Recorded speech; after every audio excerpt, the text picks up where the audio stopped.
নমস্কাৰ, কাকি ফিটনেছৰ অন্য এটা ভিডিঅ'লৈ আপোনালোকক স্বাগতম জনাইছোঁ। আজি মোৰ লগত আছে মোৰ সতীৰ্থ বিগিনাৰ্ছ, যোনে মোৰ ভিডিঅ' চাই ইনস্পিৰেশ্যন হৈ পেলাই জিমত জইন কৰিছিলে। আজি তেওঁ আমাৰ জিমত জইন কৰা প্ৰায় 10 দিনমানেই হ'ল। তেওঁ আজি বেগ মৰাই আছে। তেওঁৰ মাছলছবিলাক অকণমান গ্ৰ'থ হৈছে, ৰেগুলাৰ আহি আছে। সেইটো কাৰণে মাছলছবিলাক অকণমান জাষ্ট আহিছে, নহা নহয় ইমান। কিন্তু মেইন বস্তুটো হ'ল জিমত আহি পেলাই ৱেইট ডাঙাটোৱে মেইন বস্তু নহয়। মেইন বস্তুটো হ'ল প্ৰপাৰ পজিশ্যনটো মিলাই পেলাই মাৰিব পাৰিছেনে নাই। আমি ধৰি লওক বেকত হোৱাৰ লগে লগে আমাৰ প্ৰপাৰ পজিশ্যনটো মিলিছেনে নাই, বা আমাৰ ট্ৰাইচেপ হ'লে আমাৰ প্ৰপাৰ পজিশ্যনটো মিলিছেনে নাই, বা আমাৰ বাইচেপ হ'লে প্ৰপাৰ পজিশ্যনটো মিলিছেনে নাই। মানে মেইন বস্তুটো হ'ল প্ৰপাৰ পজিশ্যনত আমি মিলিব পাৰিছেনে নাই। নহ'লে আমি যিমানেই কষ্ট নকৰোঁ, কিন্তু আমাৰ প্ৰতিটো কষ্ট বিফল হৈ যাব। মানে এনেই আমাৰ গাৰ পৰা এনাৰ্জিবিলাক গৈ থাকিব। যদি আমাৰ এতিয়া ট্ৰাইচেপ মাৰিব লাগে, ট্ৰাইচেপটো মৰাৰ লগে লগে আমি ট্ৰাইচেপটো এইটো চিষ্টেমত মাৰিব লাগে।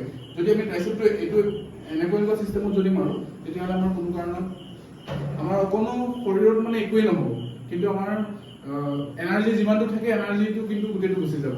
সেইকাৰণে আজি বেকৰ ভিডিঅ'টো আমাৰ যোনজন আহিছিলে, মোৰ সতীৰ্থ বিগিনাৰ্ছ বুলিয়ে ক'ব লাগিব, একদম নতুন ল'ৰা। তেওঁক এতিয়া দেখাই আছোঁ বেগটো কেনেকৈ মাৰে। চাবচোন আপুনি কেনেকুৱা পায়।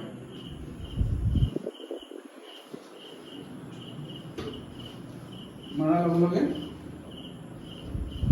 বেকত আহা, আগত যোৱা, আকৌ বেকত আহা, আকৌ আগত যোৱা, আকৌ বেকত আহা, আকৌ আগত যোৱা। বেকত অহাৰ লগে লগে এইটো বস্তুৱে মনত ৰাখিব লাগে যে আমাৰ এই পজিশ্যনটো বেগটো লাগিছে নে নাই।